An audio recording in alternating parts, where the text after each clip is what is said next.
In this lecture, we will learn about multi-scale hierarchy. As we say, there are two terms, multi-scale and hierarchy. So let us see what do they really mean. Multi-scale, like if I take a ruler or a scale and then I measure the length and breadth of a paper, a normal sheet of a paper. So I can measure it using a particular ruler. But say if I want to go to much finer scale, such as say I want to go to a microstructure and I want to measure something more at a micron length scale. So I cannot take the same ruler or the same scale bar to go and measure a microstructure. So I need to have a scale which is at a bit of a different level. So that is the reason that brings out to the aspect of multi-scale. And similarly, we have different scales going from atomistic or going to even higher molecular scale, nanoscale, micron scale, and then maybe something like at a millimeter scale. Then it can even go to constellations and stars with millions and millions of light years. And coming to the second part of it, the hierarchy part, like if there is a king, he will have certain ministers beneath him working for him, and then again all the ministers will have some servants under them. So they can be second category of hierarchy, and then again all the servants will have kind of sub servants under them. So this tells a hierarchy built within the structure. So we have multi-scale. Scale means differentiating, going from one length scale to a different length scale, and then hierarchy, it means what is the level, like a ruler, like a king working, and the person will have many servants under them. Each servant will be, now all the servants will have many sub servants under them. So we will see that each minister will have certain servants, and each king will have many ministers. So overall, this basically is telling a hierarchy within a particular system. And how it is useful, coming back to the length scale, like we can see that we can start going from an hydrogen atom. So it will have certain atom with some electronic structure around it, and we see that the length scale, it corresponds to around 1 angstrom.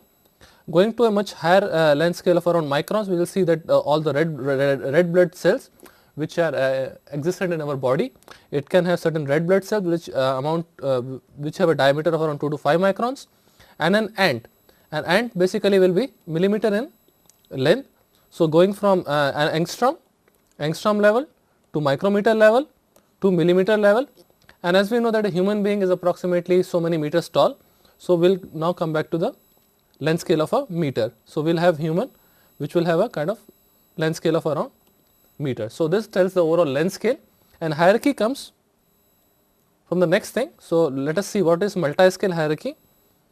So in this particular case, we have a fundamental building block, and that particular block will start repeating itself at certain length scales, and then that particular block will serve as a building block for a next hierarchical structure. What is the advantage with a nano length scale building block? That we can make any complex shape out of it. That if we have the fundamental building block itself with the order of few molecules or few atoms, we can go atom by atom and then we can construct something very complex which is not achievable otherwise. If the overall block itself is existing at a very higher length scale, such as order of meters, we cannot construct something which is smaller than a meter. So the overall block has to be much more bigger and much more simpler as compared to that if we have a building block which is nanometer in length scale. So that tells the advantage of nanostructures and how we can utilize that nanostructure in terms of enhancing its mechanical properties or enhancing certain specific volume, or maybe say something like surface area or any functionality. That part we will see later on, but this tells that it gives us a chance to be able to play at that particular level, at the nano level, and then form a hierarchical structure. So this tells that how the structure is repeating. So this is our basic unit, and then it goes on to form much higher length scale elements, and then again it goes to forming bigger blocks, and again to a very kind of a bulk structure. So what is so specific about this thing is that each block is again a repetition of what was there earlier. So we had all these blocks which are now forming a unit in the bigger entity, and now structural elements themselves will have some structure.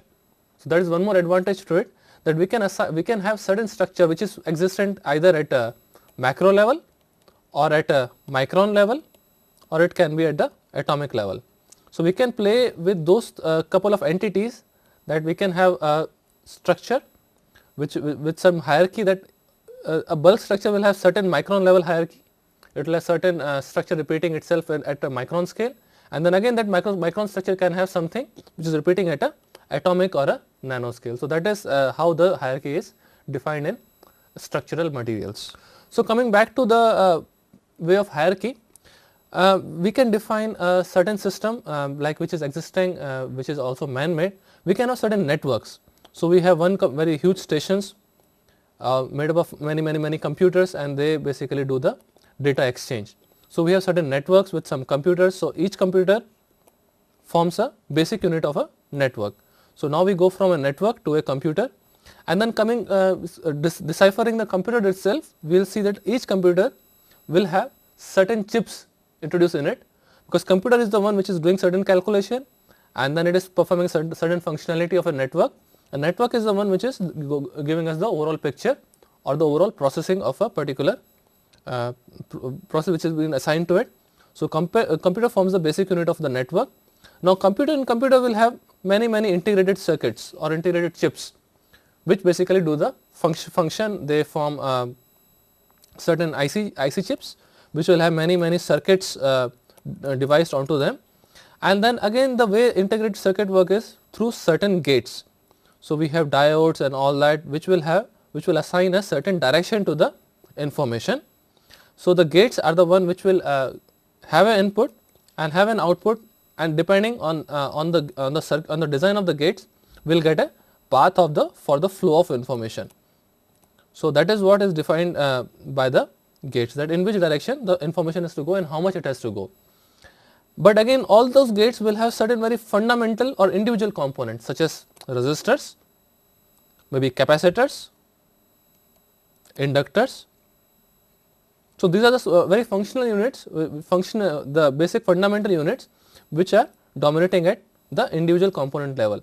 So, we can see that we need to have resistors, capacitors, inductors and all that to really go and form a gate, and now these gates, they decide the flow of information, and that thing is decided via certain integrated circuits, and many integrated circuits, they go and form a computer, and many computers, they go in, they become a functional part of a network.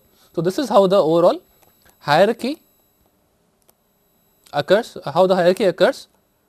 basically in the network systems. So, and this thing, the hierarchy and this particular length scale is not only existing only at a networking system, not only on the man-made structures, but it is also existing in a biological structure. So, how does it occur is, like we have a human will have certain organs and kind of organ systems which work in harmony to give the overall functionality to a human, and organ systems such as the overall system which is working, it will have many organs to it. Like for digestion, we need to have our mouth, the food has to go there, the person will chew the food, it now it has to go through stomach, get digested out there, it has to flow through intestine, and it has to follow a excretion thereon. So, there are many organs which really go and form a organ system, just such as for digestion, as we just realized. So, there are many organs which are dominant in taking a certain part of this particular function, such as chewing or ingesting it, getting it processed and all those things in stomach, and then again getting it digested in the intestine and so on. So, each organ will have many tissues. So, each tissues will it's a kind of, there are many cells which really go and form a tissue, and cells are nothing but more complex features with a nucleus, cytoplasm and so on. So, if you and again cells serve as pathways for the information. So, one cell has to interact with another cell in terms of passing certain information, that the food has now to be digested, the food is now in this particular condition, and what is the overall condition of for the further action. And again the pathways are created again by performing some biochemical reactions, that they generate some sort of a potential over its surface, and through those potentials or those chemical reactions, the information is passed from one cell to the another cell. And again if you see that how this particular information is generated, it is through again by protein chains or the genes, which are again the basic units of all those cells and tissues, and those basically go about providing the information. And we can see there is some more similarity between the structure which is existing biologically or naturally, that all the individual components, they correspond more like proteins and genes. Gates, they correspond more to which are like pathways, or they are governed by certain biochemical reactions, and certain integrated circuits more like organs and tissues, and the overall computer maybe like a organ, and then whole network like a organ system. So that is how we can see the similarity between the multi-scale hierarchy which is existing either as engineered, or what is existing naturally. So this is what is all about the multi-scale hierarchy. So how the functionality changes at each particular stage. And again coming to more engineering problem, if we see that what can happen starting from a macro scale to a micro scale. So we have more of a macro scale, and we see that we have a particular body which is getting fractured. So we have a crack, and then we can see some crack has already propagated. So this particular part is yielded by fracture properties, or the bulk properties are being yielded by a macro scale. And then again more at just the tip of this particular crack, we can see that there can be formation of some yield region. So just at the crack tip we will see certain elongation of bonds and all that, how the particular region is getting yielded. So that part of plasticity we will see near the crack tip. And then going more to it, more at the molecular scale, which is comprising of 10 nanometer to 10 microns, this is called molecular scale. We will see how molecules are basically interacting to lead to the debonding of particular species at that molecular level. So we will see that the bonds which were existing out here, how they are broken, and then that is basically leading to a overall debonding between the material and eventually cracking of a particular material. And then again we see more or less molecular properties are again dominated by individual molecules. So we see that individual molecules, how they are interacting with one another, and then leading to a overall cracking between them. So just at the crack tip we will see we had atoms, and then we see there is some debonding which is occurring between these two particular atoms. So that is what is being decided by individual or single molecules. Then again more at the atomistic level we can see how the chemical interactions, or atomistic scale, how the things are occurring. So it will take us more to the atomistic level of maybe of an individual atom, and how the electronic structure is being defined to it, and how does it is basically overlapping with the electronic structure of another atom, and then how do they basically separate out at that particular scale. So we can see that at atomistic level we have only single atom, and we are defining its electronic structure at that particular scale, and how it is interacting with the another molecule, another atom at the similar scale, how it is basically overlapping the electronic structure, and then it is deciding the mechanical property at that particular level. Then going on to the molecular state, we see that there are certain chains of atoms, and how they are interacting with one another. It is more at the molecular level, that we have many atoms which are aligned with one another, and how they are interacting with the nearby chain to overall cause a cracking. And then coming to a more of a higher level molecular scale, like 10 nanometer to 10 micrometer, we see there is something called intermolecular adhesion. So we have many molecules, how they are adhering to the nearby lying molecules, and those basically go on to form a kind of yield region. Yield region means it is more at a mesoscale. So initially we had bonding at atomistic scale, then went on to molecules. Molecules again they had some between the chains interactions, and then we have something called intermolecular adhesion, or within less than 10 microns. So what is happening individually at each molecule, how they are responding to it. Then we have some sort of a plasticity within the grain, like if we had one grain, so there are many atoms associated with that. So what is happening within a particular grain, and then eventual elasticity of fracture properties or yielding, which is more at a bulk scale. So it means how the slipping is occurring across many grains. So we can see the overall dimension is around 100 to 1000 microns, And so what is the overall yielding occurring across the grains? Formation of yield region within particular grains at 10 to 100 microns, and then intermolecular additions which can extend up to 10 microns, and then molecular scale, and again atomistic scale. So this is how our overall picture looks like in terms of solving an engineering problem, so say solving cracking, how it is occurring at different, how each level is responding to the particular cracking. And again it has been said by Albert Einstein that you can never solve a problem on the level on which it was created. So basically if you want to solve a problem, you have to break it down into smaller entities. So that is what thing is all about multi-scale hierarchy, that we have a hierarchy and we have variety of scales. So we basically break down the problem in terms of its hierarchy. We go from one step to a second step lower, and then we solve at a different length scale as well. So this is how it comes out to be. We have a time scale out on the y-axis and length scale on the x-axis, and we see that more at the angstrom level, we see the dominant effects are nothing but the density functional theory or quantum mechanics, which is much more dominant at atomistic level, and the time required for its modeling is to the order of picoseconds. Then we have some force field parameters which can incorporate up to say hundreds of atoms, and it can go up to a nanometer scale, and then going on to eventually on to more number of atoms, say up to approximately 5000 number of atoms, and it can go up to say order of a couple of less than a micron, but it tells about the non-reactive molecular dynamics out here. And then again we can go to something called mesoscale. Mesoscale is a kind of a interlayer between macro and micro. So that is how it is defined by the mesoscale. So what is the problem with the atomistic modeling is that if we are incorporating only very few number of atoms, and few number of atoms, they don't really represent what is happening at the bulk scale. And if we go to the bulk scale, the computational abilities are not good enough to mimic and to really capture all the millions and millions of atoms, 10 to the power 23 order of 10 to the power 23 atoms, which is nothing but an Avogadro number for 1 mole, and to incorporate many moles of atoms and predict what will happen eventually in bulk. So that is not really feasible, and it is also very time consuming, very costly as well. So there we utilize more of a scaling laws or constitutive equations, which are nothing but the bulk equations. So we can test them in those particular manner, and it comes to the order of seconds, and it is in length scale it comes out to the order of few meters, which is nothing but the bulk material.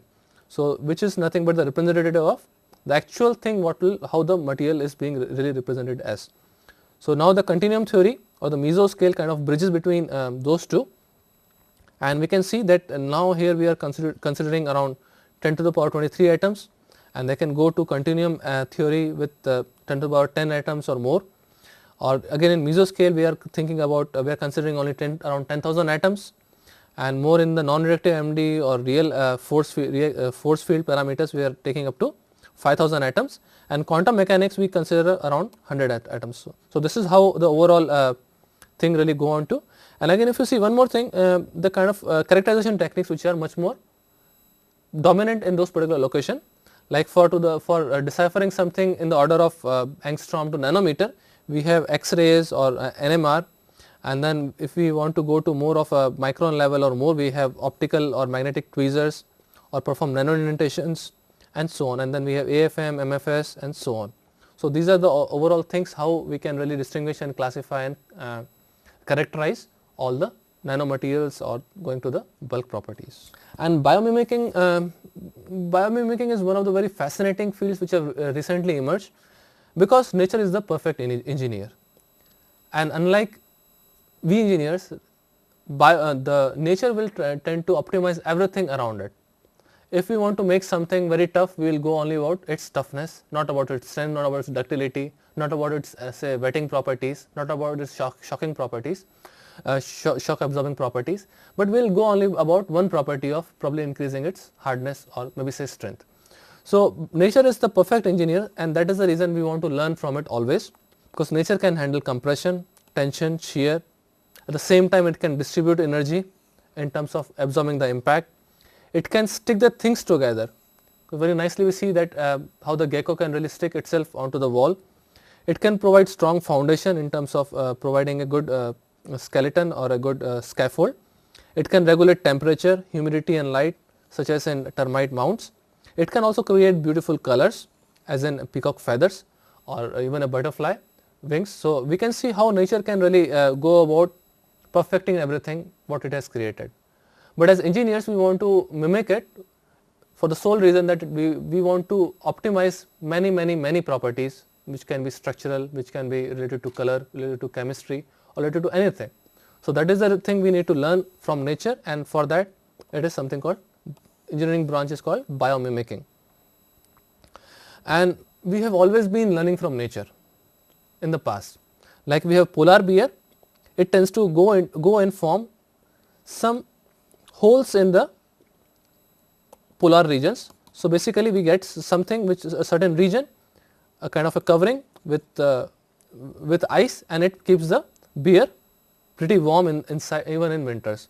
Similarly, we have in the polar regions humans have started making igloos which can keep the Eskimos warmer even during winter. So, that is the overall insulation effect of the snow or the ice, and that keeps them pretty warm even during very high winters or during very chilly winds. Similarly, for the birds, we have learned how to make aeroplanes. So, that is how we have learned to make aeroplanes from the flight of birds. So, we have always been mimicking the nature in any way, such as starting from aeroplanes or even going to the ships.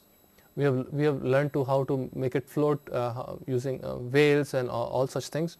So, we always have been mimicking nature. As an engineer, we want to always go for perfecting it. And there are many examples of how we can really tap what is happening in nature and bring it back for the community. And there are certain properties of biological materials which tend to be very stronger, very tougher. Like the bone, it has a bending strength of around 270, but it is a work of fracture around 1700 joules per meter square. And as we compare to alumina, which is a ceramic material, it has work of fracture of around 7 joules per meter square. So, it is thousands of times lesser than what is available in nature. Even dentin, enamel, the work of fracture is around 20 to 50 times as that of alumina. And again coming back to nacre, which is nothing but a seashell, it is again made up of a ceramic material. So, ideally it should have a very low work of fracture, but it shows a work of fracture around more than 100 times as that of alumina. But seeing to one more thing, that tensile modulus is pretty low for all these materials.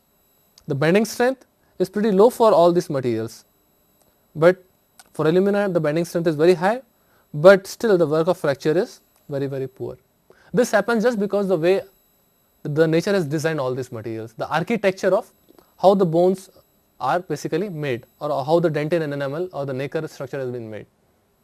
Just the way the architecture has been done in terms of having a proper way in which the crystallites and the compliant material, how they have been merged together. So, that part we will see as we go along, but that is the beauty, that the way they have been arranged, they can increase their fracture toughness by more than 1000 times of their actual ingredient materials. So, that is the beauty of the multi-scale hierarchy out here. In nacre, there are some tablets which are held together with a protein. Nacre is nothing but a seashell. So, probably what you see in the near the beach, that you have certain seashell with certain linings over it, and then this is nothing but a seashell, and then we can see that this particular material does not break even when you drop it. So, in this case what is happening is, there are certain tablets and those are held with a protein layer. So, you have certain tablets which are glued basically with certain protein material, and this is what basically absorbs the shock.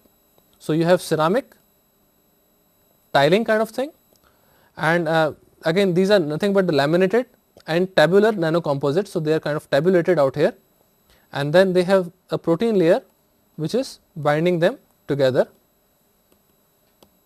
and the protein layer basically plays multiple roles. First of all, it serves as a nucleation template for the inorganic phase or the kind of a carbonate phase, calcium carbonate phase. It also controls the topological features, because this is what is actually so deciding factor about the overall toughness for this particular material, and also serves as a glue.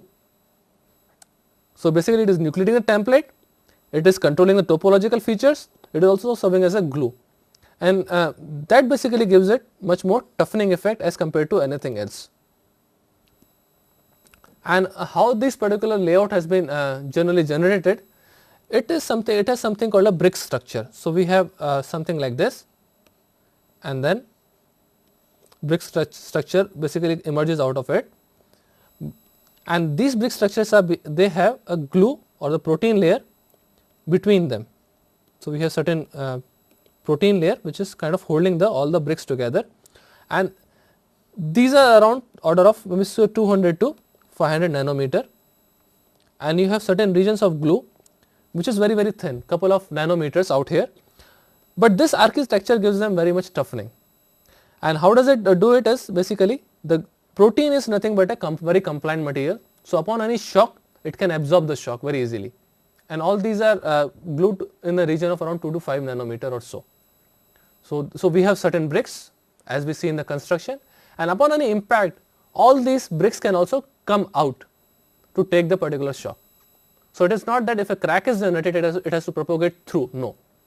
The crack may just get restricted at a certain brick, one of these bricks, and this brick itself may come out in order to comply to the particular shock or an impact. And that is the reason that this particular material becomes very tough.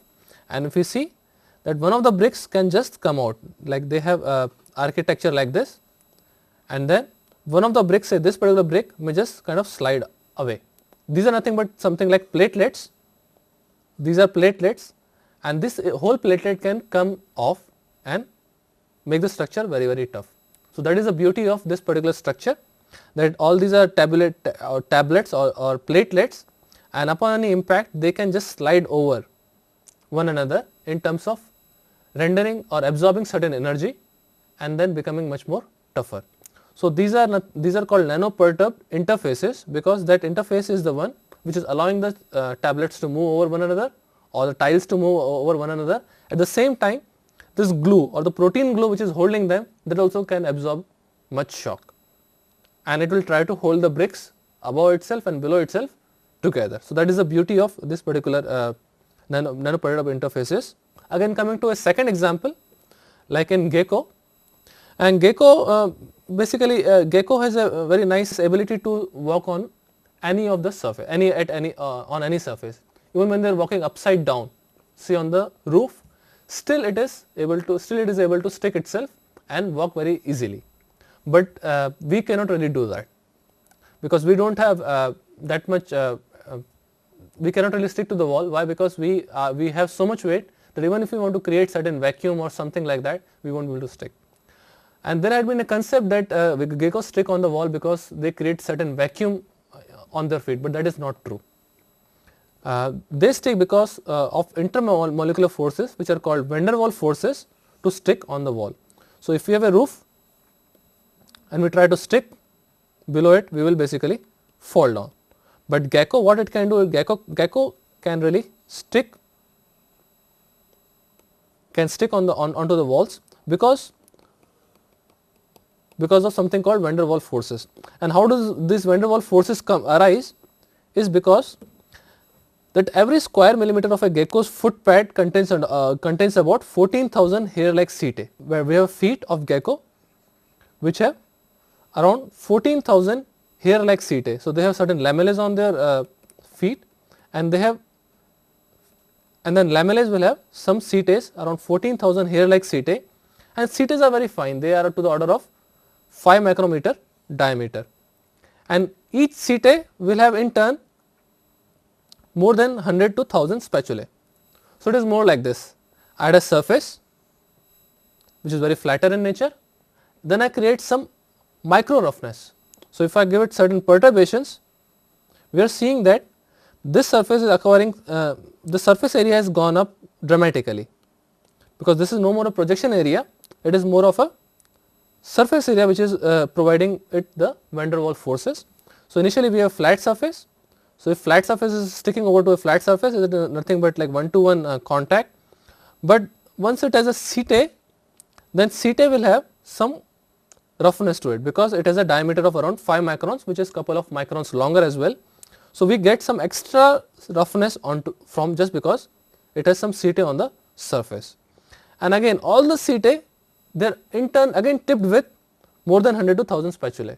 So what it is doing, just by inducing the micron size roughness, the surface area is going up by say around 1000 times, and going to a next level, one more level of nano, because the spatulas are around 200 nanometer in diameter, they are more like nano hairs. We are inducing one more level of roughness over this micro roughness. So we have overall surface area going by order of 10 to the power 6 times. So 1000 into 1000, that much at least it is going up, the surface area. And once we have so much surface area, that can automatically induce van der Waals forces, because there will be atom to atom contact, and then that can easily have very high van der Waals forces, and it can go up to say around 50 newtons or so, around it can go up to that much load it can easily take. And similarly, one company 3M has been able to manufacture able to mimic what is there in the gecko's feet, and it is able to take around 50 newtons load out there.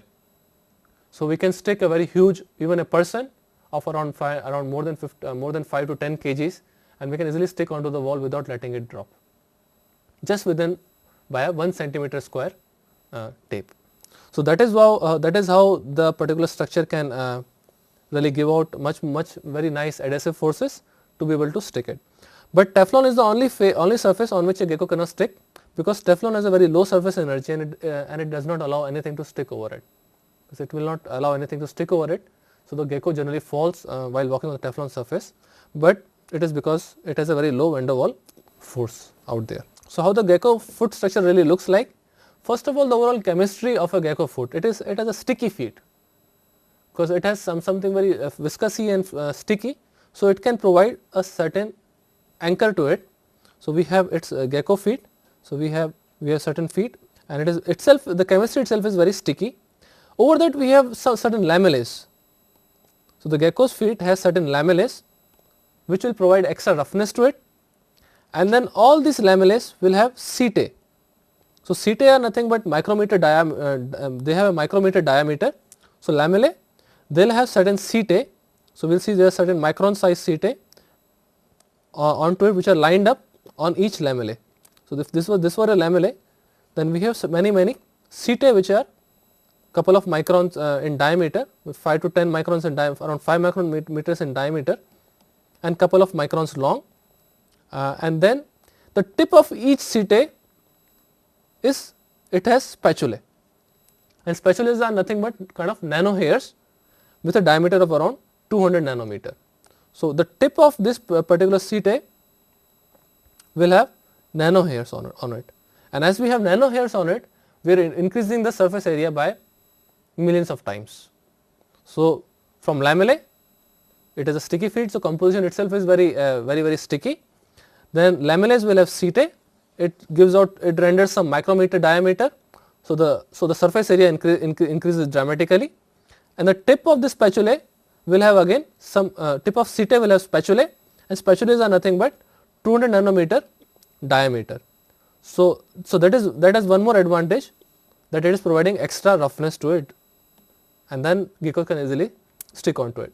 But one more quality with the gecko is it can not only stick, it can de-stick itself as well, with very much ease. Whereas the man-made adhesives, we are able to stick them, but de-sticking them or debonding them is very difficult. So how gecko does it? It basically slides itself. It basically shears itself, and then now it has to remove only one by one setae from its feet. So the net van der Waals force which is dominant on a single setae, it is not that high. So the gecko feet is able to easily de-stick or debond itself from any wall surface. So sticking also is very easy, de-sticking also becomes very easy, and which is not so easy in the man-made structure or the man-made adhesive which are mimicking the gecko feet. So that is the overall thing about this multi-scale structure in the gecko foot. And coming to the bone cells, the bone cells also perform a variety of variety of functionality, that it has to bear load for certain duration of years, like since we are born we walk and walk and walk. At the same time we jump and all that, we run, we do sports and play a lot, and at the same time we walk a lot. So the bone has to take so many cycles of say any impact or any load. At the same time it has to keep the bone alive. So it has to also provide certain nourishments. So we see that the bones will have a central Haversian canal.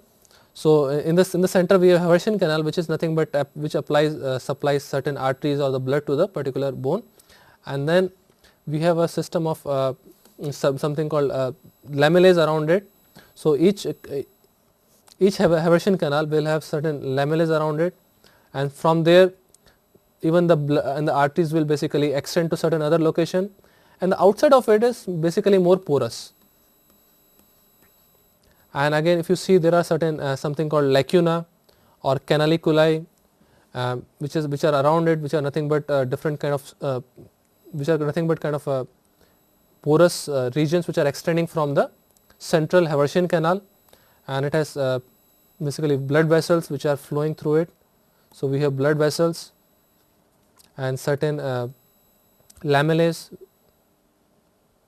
and then we also have canaliculi, which is nothing but the central region out here, and then it has to basically the bone itself will have to perform under a certain load and all that, and the bone itself shows a microstructure which has something like this, and then again it has certain lacunae and all that to take care of the food supply or the nutrient supply. And how do they basically work is that bone is nothing but a structure which is comprising collagen, protein, and then certain microcrystals of hydroxyapatite. So stiffness basically comes from a combination of either combination of how this particular collagen and how the crystallites or the mineral part is basically being formed all together. So this composite structure provides much toughness to it because of the mineral microcrystals, hydroxyapatite. Also at impact it also needs to creep sometimes, because to readjust itself it also needs some weakness or some cement lines at the weak interfaces to take care of the toughness part. There can be creep as well, because with time and all that it might want to slip so there will be slip at the cement lines which are between the osteons. At the same time we have some lacunae or the ellipsoid pores which will provide osteocytes. Because upon impact the bone has to reshuffle, rechange itself, so it needs a certain location where osteocytes can really survive, and they are the living cells of the bone.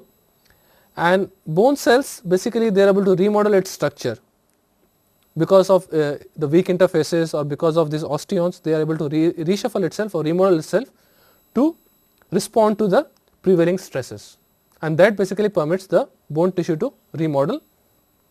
There are certain cylindrical pores to allow which will allow the blood vessels to nourish the tissues, because all these tissues will need some chemicals and all that, some nourishment to be given through the blood vessels, and blood vessels can go through really these Haversian canals or the cylindrical pores of the bone which can contain blood vessels, and they can provide nutrients.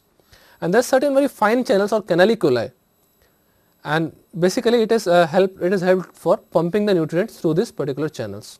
So we have canaliculi which will help distributing or pumping the nutrients.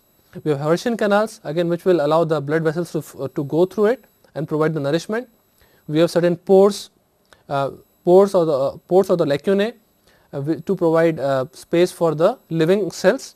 So that is what we see here, and the pore structure also helps to maintain its viability and adapt to a mechanical stress by allowing a remodeling of the bone. Okay. Now coming to the next example of lotus leaf structure, we see that lotus leaf has known for its superhydrophobicity. So we see a lotus leaf, and then we see over that if we take a particular water droplet, we will see that it will basically, it won't wet the surface, it will remain sitting on the lotus leaf without wetting it. So that is the non-wetting of lotus leaf. But ideally we can also see that once we have a lotus leaf, if we put a water droplet, it basically comes and basically without wetting the lotus leaf, it basically rolls off on the surface, and that arises because it has certain hierarchy in as a microprotrusions.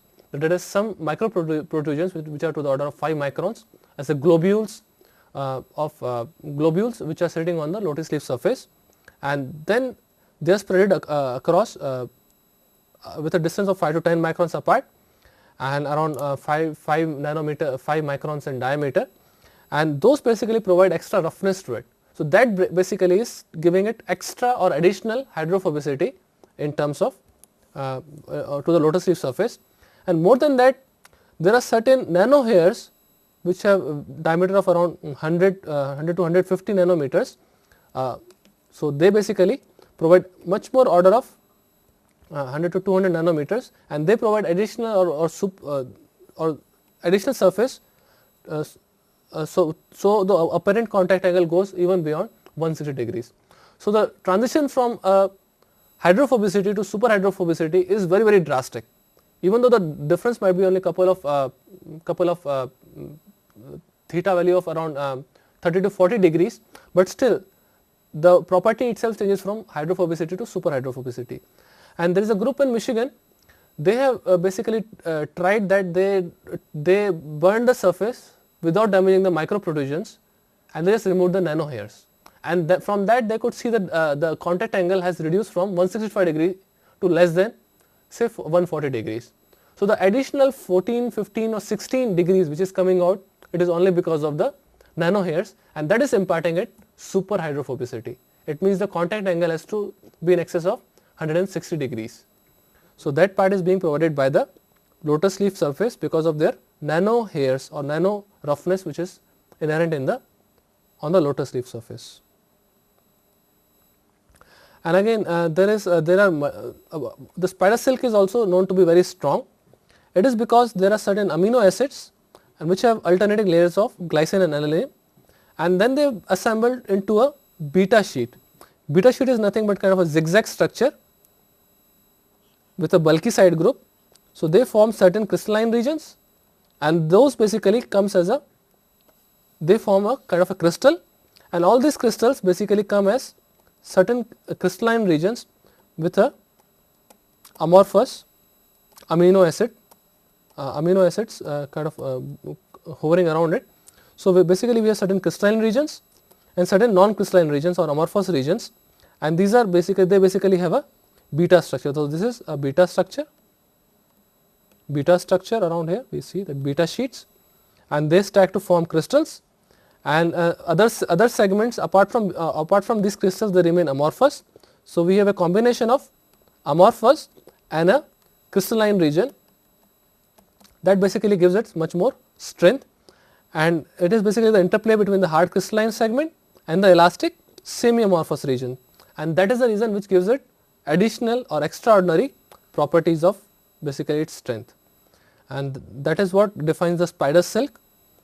And basically coming to one more example of termite mounds.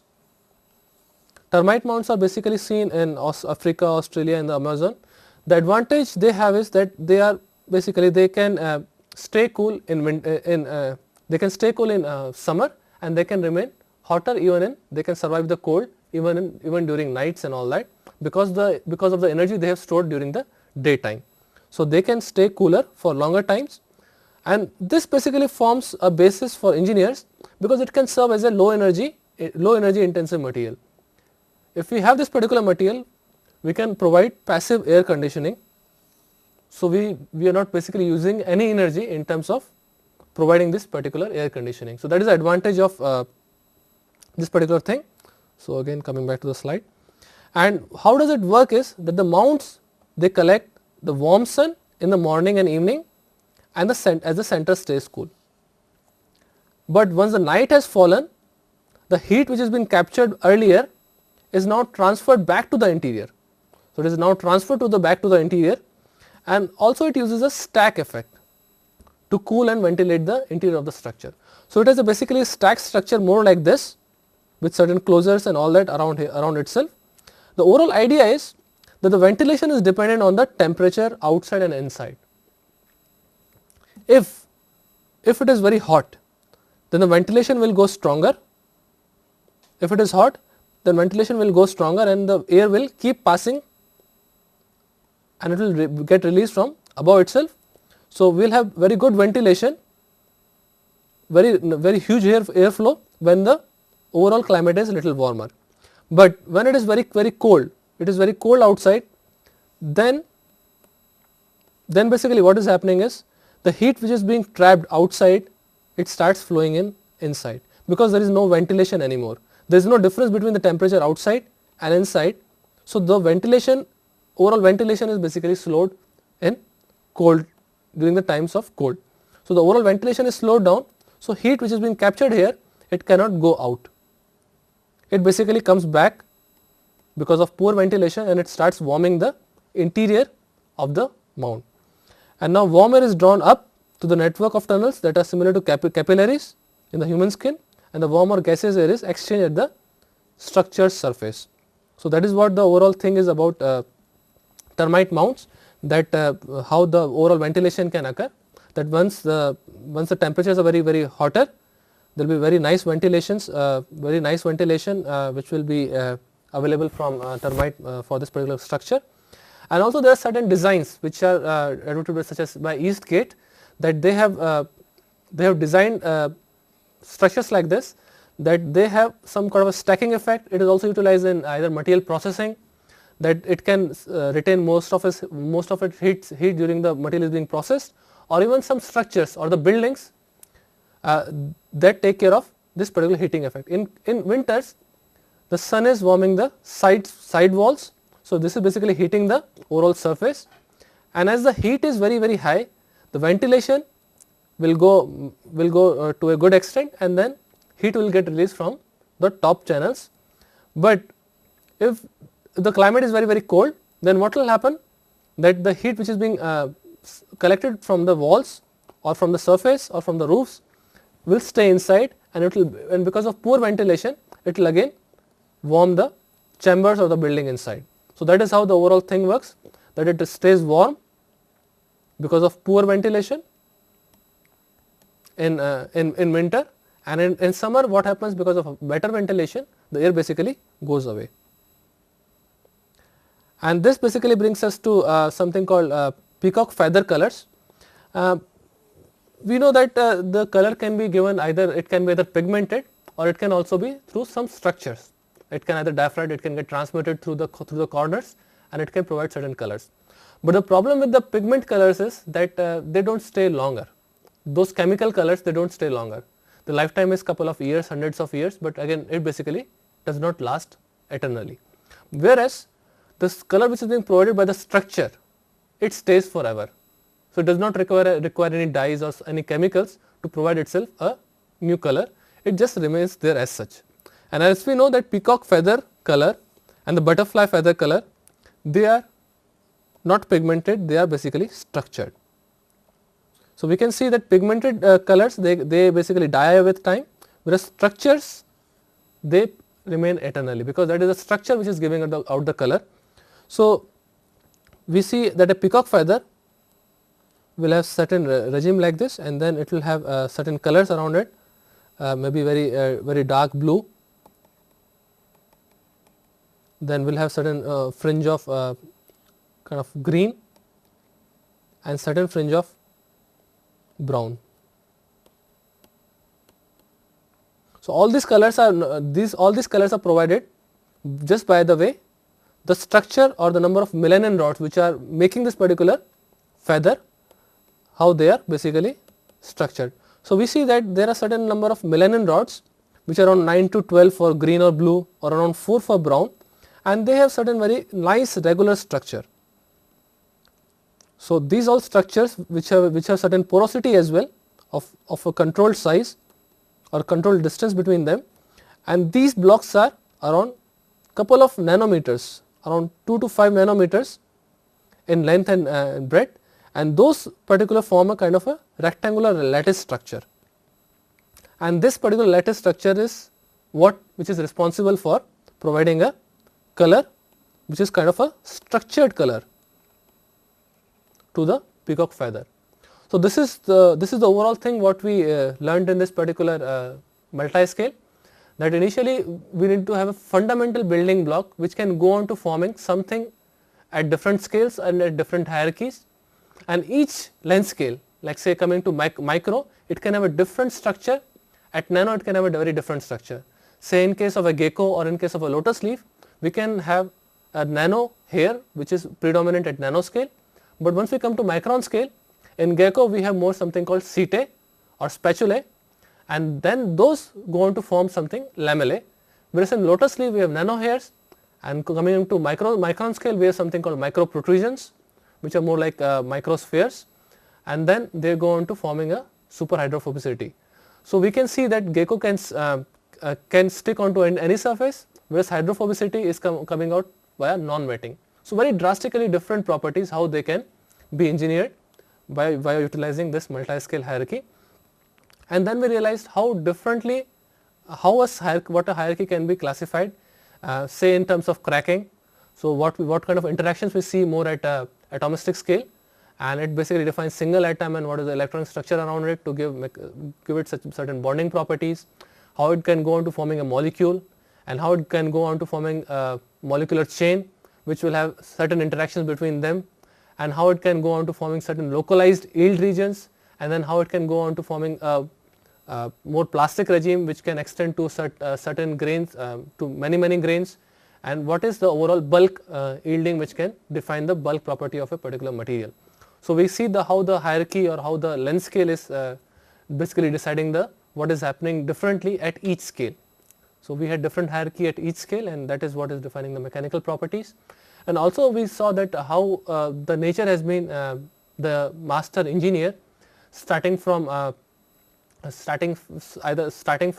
termite mounts or gecko feet or the nacre structure, how nicely the platelets of calcium carbonate are arranged with certain protein layer to render fracture toughness which is to the order of 1000 times more than its ingredient ceramic material which is calcium carbonate. So how well it can go on to forming something very tough, or how it can be really arranged to provide a coloring effect such as in peacock feather or butterfly feathers, or even providing warmth in winter and being able to manage the energy or the heat around it such as in termite mounts. So this gives us the overall feel of the multi-scale hierarchy, and if the building block itself is to the order of nanometers or atomic scale, we can realize that we can go on to forming something very complex, and that will give the advantage that we can control the overall structure much more precisely. And that is where basically I will end my lecture, and thanks a lot.